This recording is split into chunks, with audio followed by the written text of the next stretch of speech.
Hello friends, అందరూ ఎలా ఉన్నారు? బాగున్నారా? నేను మీ Kavitha. Welcome back to my channel.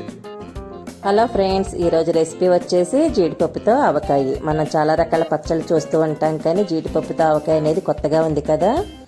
అది టేస్టీగా సింపుల్గా ఎలా చేసుకోవాలనేది ఈ వీడియోలో చూసేద్దాం. వీడియోని చివరి వరకు స్కిప్ చేయకుండా చూడండి. వాటికి కావాల్సిన ఇంగ్రీడియంట్స్: జీడిపప్పు 1 అరకప్పు, తాలింపు గింజలు 2 టేబుల్ స్పూన్స్, ఎండుమిర్చి 4, ఒలిచిపెట్టుకున్న వెల్లుల్లిపాయలు 1 కప్పు, ఆవపిండి 2 టేబుల్ స్పూన్స్, కరివేపాకు కొంచెం, మెంతిపిండి 1 టేబుల్ స్పూన్, నిమ్మరసం 4 టేబుల్ స్పూన్స్, ఆయిల్ 1 కప్పు, కారం 3 టేబుల్ స్పూన్స్, తాలింపు కోసం కొన్ని వెల్లుల్లి.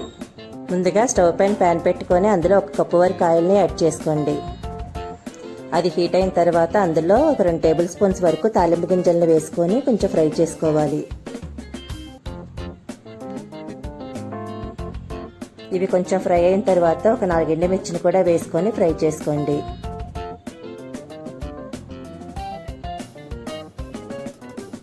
ఇవి కూడా కొంచెం వేగిన తర్వాత దంచిపెట్టుకున్న వెల్లుల్లిపాయలని కొద్దిగా యాడ్ చేసుకోండి. ఇప్పుడు ఇందులో కొంచెం కరివేపాకును కూడా వేసుకొని ఫ్రై చేసుకుందాం.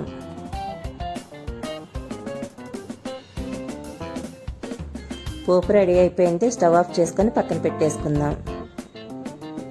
ఒక బౌల్ తీసుకొని ఇప్పుడు అందులో ఒక 3 టేబుల్ స్పూన్స్ వరకు కారాన్ని వేసుకోవాలి. ఇందులో 1 టేబుల్ స్పూన్ మెంతిపిండిని కూడా వేసుకోవాలి.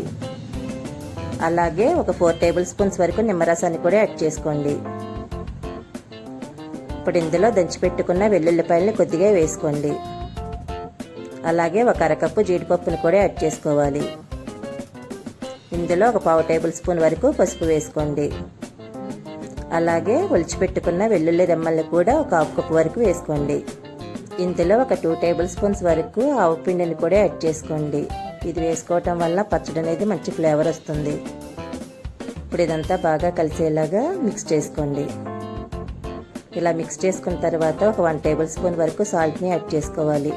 ఉప్పు అనేది మీరు చూసుకొని వేసుకోండి. ముందుగా మనం తయారు చేసి పెట్టుకున్న పోపుని కూడా ఇందులో వేసుకుందాం. ఇప్పుడు ఇదంతా బాగా కలిసేలాగా మిక్స్ చేసుకోండి. ఈ పచ్చడి ఒక 2-3 రోజుల పాటు మూత పెట్టుకొని పక్కన పెట్టేసుకుంటే పచ్చడి చక్కగా ఊరి మంచి టేస్ట్ వస్తుంది.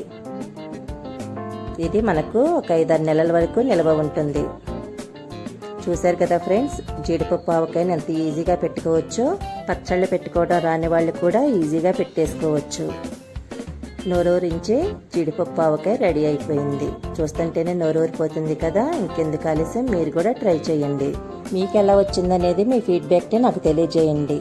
నా వీడియోస్ ఫస్ట్ టైం చూస్తున్నట్లయితే నా ఛానల్ని సబ్స్క్రైబ్ చేసుకోండి.